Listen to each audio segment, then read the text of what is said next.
Welcome back. Carlos here. Welcome back to our Coffee Connect today. We're excited to be joining you live here on YouTube and on our school platform. My name is Carlos. This is my beautiful bride, Chantel. Yes. And before we get started, let me just tell you a little bit about my bride. She is an incredible, extraordinary person who has over 24 years of experience of helping people through their traumas and their triggers and leading them through a extraordinary healing process and helping them to have a triumphant, victorious life. And I'm just always super blessed to be working with my beautiful bride. So thought I'd give you some background about her that you may not know about. Yes, and Carlos, my husband, my incredible, handsome dude, is a skilled business strategist with a passion for helping others identify their best identity and helping them to create extraordinary results. And he gets them. He goes after it for sure.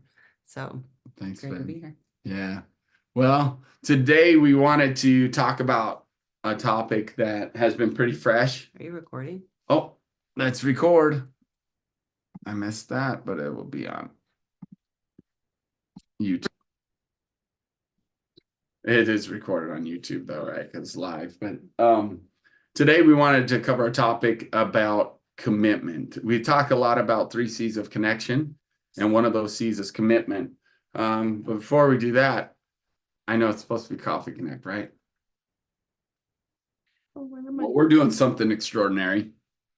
Today is my 7th day of a water fast only. No juice. I did have some coffee to begin my fast, and then I just switched over to water only. And it's been amazing. And Chantel joined me along the way, and she's on her 4th day. I'm on my 4th day. 4th day. And completing your 4th day at 11 or something like that. Is that correct? I don't know. Anyway. So yesterday I had 1 cup of coffee before we did our workout, and this morning, none. Yeah, and that's crazy too, right? Like people think, well, if I don't eat, I won't have energy and can't function. You can. As a matter of fact, I've done 2 workouts in a fasted state, one Monday and one yesterday. And believe me, they're not easy. I'm not saying it's like a normal workout, but it's possible.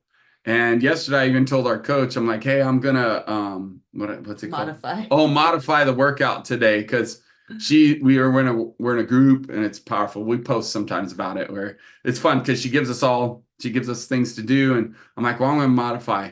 And I didn't. The only thing I modified is I did a little bit less weight than I normally do, but I still did all the stuff she said for us to do. Yeah, it was fun. Same with Chantel. I didn't modify my weight, but I was like, I said it just in case I needed to. That's right. I said I'm gonna modify just in case. And then towards the end, coach comes over and looks at me. She was like, so much for modifying, huh? I was like, well, once you're warmed up and your adrenaline's going, you just do it. You do what you do. That's true. It's very true. And so we're looking at going till Sunday. That'll be 7 days for you by Sunday. It'll be 6 days for me. Okay, 6 days. Mm-hmm. Tomorrow's Friday, Saturday, Sunday. Yeah, today's day 4. She'll be entering into her 7th day, I guess, but finishing her 6th day. So today at 11, she's finishing her 4th day. So for me, I'll be finishing my 9th day, kind of. I'll be halfway through my 10th day, actually. Yeah. So anyways, point being is like, it's pretty crazy to have that kind of discipline. It is taxing to the mind a little bit that, wait, I'm not going to die 10 days without food. Well, actually, I've already dropped about 10 pounds. So it's very beneficial that way. I've dropped 5. Yeah, you get into a state where your body just burn the fat off. It's really cool. And that's why we chose to continue to exercise through this too, to keep our muscles strong and healthy and fit. But I got to tell you, last night, I was sore from the workout. I'm hungry. There's no doubt. And I'm going to bed last night, and I had a hard time going to sleep. But then once I went to sleep, Man, this morning I woke up and I thought I broke my fast. I had so many dreams of eating, and I was like having some green beans. I don't know why it was green beans, but I totally remember green beans and like some kind of meat. And I was just eating away, eating away. And I was like, oh my gosh, wait, what about my fast? I was so concerned in my dream. I was like, oh no, I broke it. I told Chantel this morning I woke up and I was like, I was totally dreaming about eating. It was real, man. I thought for sure I was having a full-on meal, but green beans is what really stood out. And I was dreaming. I was in a restaurant eating tacos, but like fresh tacos, like all right. Oh my gosh. So some of you may be concerned because it's real. People get concerned like when you're fasting too long, you're gonna die. Well, we're not gonna die. We have been monitoring our blood pressure and things. I don't have my watch on right now, but I have been. I've been conscientious of my heart rate and blood pressure, how I'm feeling, listening to my body. Have we been a little bit more tired than normal? Yes, there's no doubt. The body's working on our physical things, but it's cool because all that we've been doing. I'll tell you another thing we did. We've been watching every evening before we go to bed, like documentaries on the benefits of fasting. And there are so many benefits, I promise you.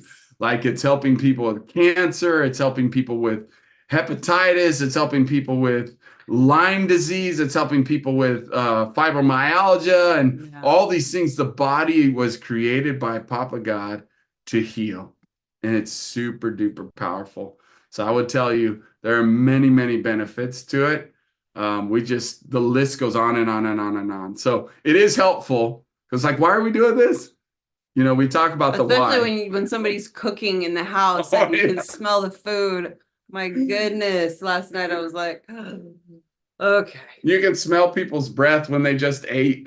Like your senses, by the way, why are we doing this? Well, there's health benefits, but also I'm telling you, my senses and spidey senses, as far as touch, taste, smell, hear, like everything is super personified.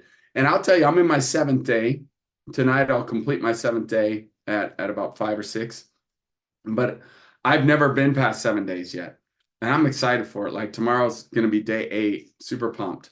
So it is, but it is crazy how the senses are so heightened right now. So many blessings and so many good things out of it. But commitment. Oh. Do you feel that too yet?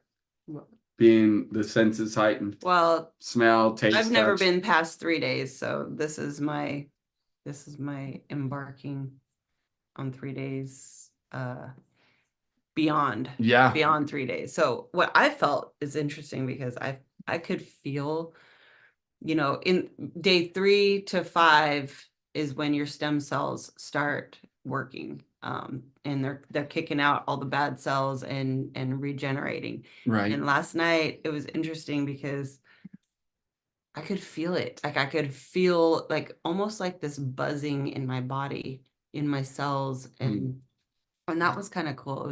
It was an interesting feeling for me. So yeah. Yeah, stem cells are just running rampant in our bodies right now. They say Mhm. past 3 days, that 5 days is a good amount of time. There's a lot of documentaries we watch that where 5 days is a very powerful place of stem cells creating and getting many, many benefits. Matter of fact, they recommended in the one we were watching last night that every quarter that you should do a 5-day fast. It's reprogramming your body.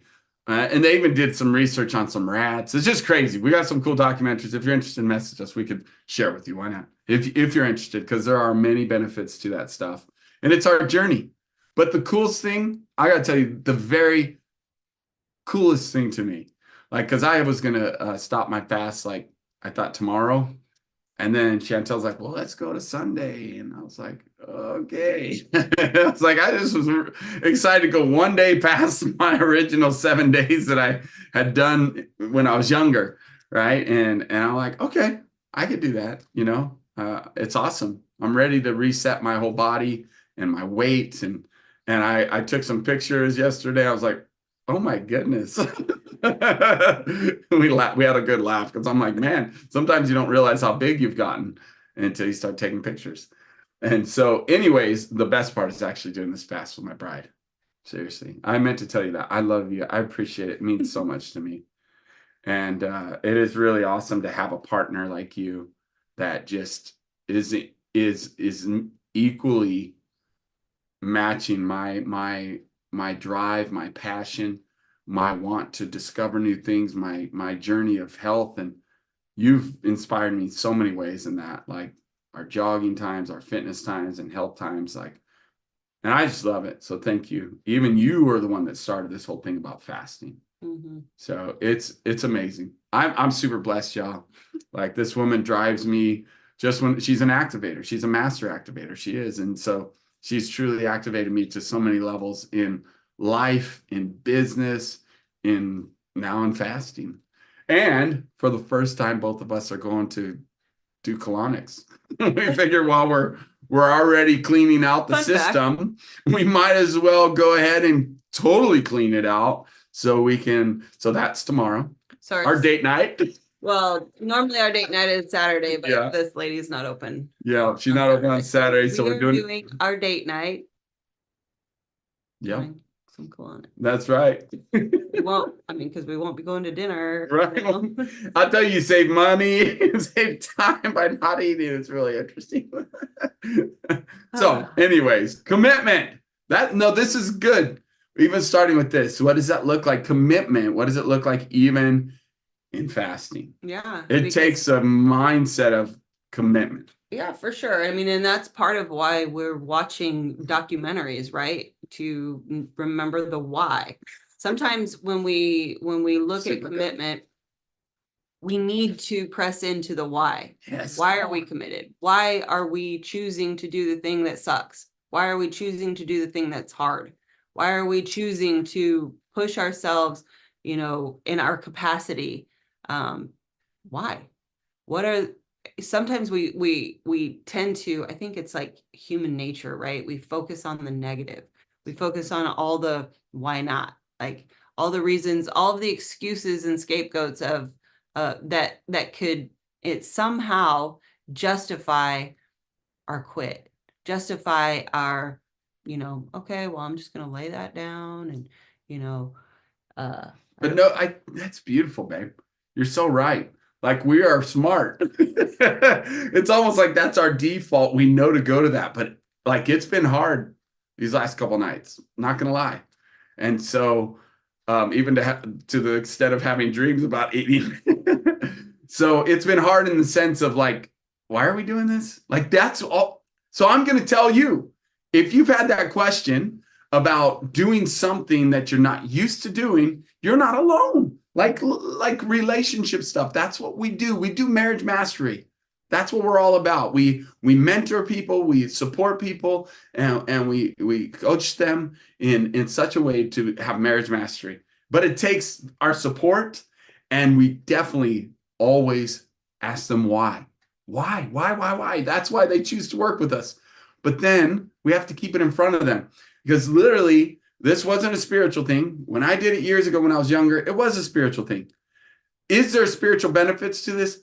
100%. Yes. However, this time it was definitely my health. I'm like, I want to have the healthiest body, the strongest body. I've been having this little breakout of a rash, which I'll tell you on day 7 here, I am noticing it's going down and there's very little of it left, which is super awesome. Like, I'm like, when is this going to start working? I'm fasting and not, but I see that's why we watched the documentary. What is it telling us? All health benefits, the ways it's curing this and curing this and curing this and curing this. And it's not just with an overnight fast, it's an extended fast that the body through the stem cells regenerates. So that's what's like, okay, I can do this. And then I see, okay, a little bit of results is starting to happen. And then I watch a story about a lady who was in an accident and damaged her brain in such a way she had headaches for 16 years, non-stop. Can you imagine that life? Did everything possible, medically possible, ran across this guy who does fasting to heal the body, went to his clinic, did it safely, fasted for 40 days, right? That's what Jesus did. Interesting. Good example, right? So she did a water fast And by the way, she did it safely with medical, and she stayed at a house Supervision. where they every day checked on her twice a day, like for that extended period. So by like day 37, she still didn't have relief. Now we talk about this, the compound effect. That's commitment, daily, daily faithfulness, faithfulness, faithfulness. We talk about 144 days just to reprogram neural passageways. So guess what? For her, she had this headache. And then at 37, she said she had 10. No, I'm sorry. At like day 30, she had like 10 minutes of relief. At first, it started with 5 minutes of relief. That's and it right, was 5 10 minutes. minutes, and then it worked its way up. Then that's such a beautiful thing. Think about this for a second. Like, and then on day 40 of her first fast, she had a full day. And she was like, oh my gosh. The first day when 5 minutes happened, she was like, something's wrong. And then she's like, wait, that's something wrong is I actually don't have a headache. She woke up the next morning, didn't have a headache, and she thought something was wrong because she had gotten so used to having a headache. Now, you are probably so used to you grew up in a home that had no role models. You grew up in a home that had no affection and love, or maybe you didn't have the proper love and affection. And you grew up in a home that didn't have good, beneficial communication. So you were never heard, you were never seen. That's what we see all the time. So then you've gotten used to that, just like this lady. But what if there was a better way? What if there was the opportunity for epic marriage? We've seen it. We've helped others, but it's not normal to you. So just like this woman, you're like, what's wrong? I'm different. And then you're like, well, you go back to your old habits. Well, for her, it was physical. So after 5 minutes, the headache came back. And then, like Chantel said, the next day of fasting, water fasting, 10 minutes, 15. And it grew to where day 40 of her fast, it went away for the whole day. And she was like, this is a miracle. It worked. And then the doctor said, well, we need to kind of stop the fast. And then she did it again. She's like, Well, she had a little time of replenishing. This is good because Yes. So what happened was she had a full day of freedom from pain, right? Yes. And then it came back. So she stopped her fast, and as she started refeeding, her headache did come back. It was less, but it came back. And Yeah, instead of being a 10 or an 8, it was like more to 6 or 4. So then after, I think it was like a month or maybe even 2 months, she went back and she was like, I need to fast again. I need to, so what was she committed to? She was committed to healing. She was committed to figuring this out. Yes. And so she went back and wanted to fast again. And the doctor recommended that she waited until her body was fully replenished. Because what happens is all of the nutrients in your body have been cleansed out. They've been detoxed out of your body. So for that length of time, it requires more time of replenishment and in the refeeding window, right? So he recommended at the 6-month mark, do another fast, and she did. And at that point, so here she does this 40-day fast and then has to wait another 6 months before she can fast again.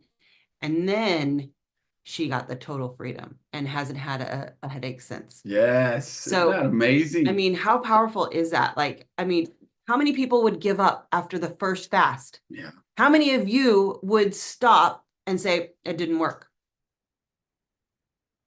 How many of us do that? Yep. And we don't give opportunity for the process to fully complete itself. How many of us say, oh, this is just not a good fit before we've even experienced the length of the process that the process requires? We haven't been committed. We haven't been all in. We've half-assed it. And by the way, what does commitment look like? I will tell you, we have worked with many people, both of us and our colleagues that say, well, I don't feel a peace around it. And so they don't do it. Well, of course you don't feel peace around it. Hold on a second. This is new. Patience and persistence brings peace. It's the patience and the persistence. Of course you don't feel peace. You've not done this before. If you had, you wouldn't be talking to us. If you already had these skills, if you already understood commitment, you wouldn't be here. Or if you already understood confidence and what that looked like in relationships, or you already understood how to communicate well in relationships. It's funny, we deal with people that have great confidence, great communication, are committed to what? Business. Like that's a huge thing. And they're really good entrepreneurs and they're successful. And then you bring them over here in the relationship world and they go, ah, they freeze. They don't know how to. And then we're like, well, you got to do this and do this and do this. And they're like, well, I don't feel peace around that. That can't be God. No, you don't feel peace around it because you've never done it before. Like that's real. If you had peace around it, it's because you've done it. You're confident in it. So a good example is when we feel nervous, right? Why do we feel nervous? Because we don't have the skill. That's all it is. Yes. That's the difference. The difference is you don't have the skill. So how do you get it? And why? Why would you want to increase in your skill? So that you don't feel nervous, so that you feel confident, right? It's the action that leads you to the confidence. It's the action. I mean, it's the courage that has to be invoked. But why, right? The why, and then are you committed to it? If you want confidence in an area, you have to be committed to gaining the skill to have that confidence, to be actually in the trenches and doing it. How many people just stand around the edges and be like, yeah, that's not for me. I don't feel peace about it. That's right. It must not be God's will. If it was God's will, I'd feel peace all over it. It's funny because I used to say those same words, so I get it, and then we hear it from others. So it's real. It's a feeling you have, but I promise you that probably those feelings are lying to you. That being uncomfortable is normal when you've never done something before, or maybe you've done a version of it, but it's like, well, what Carlos and Chantel are recommending, it's just I don't know about that. I mean, the truth of the matter is that anything that we want, we have to allow ourselves to move out of our comfort zone, right? Because if we stay there, we're just doing what we've always done. So if we're not willing to move out of our comfort zone to create what we want, nobody can help you. No. It's you. You're responsible for you. You are responsible for the action you take and the action you don't take. And are you allowing, all of the accepted excuses and scapegoats of the world, of society, of where we're at as a society? I mean, let's look at it. Like the divorce rate is crazy. The amount of 40-year-old singles is crazy. Yeah. Why? Because it's socially accepted. Yeah. Is it what you want? Or is it just more comfortable? Because I've got 12 other friends who are in their 40s and single. It's comfortable. We have fun. Okay. Yeah, but it's been a journey of just even recognizing and learning what is keeping people stuck.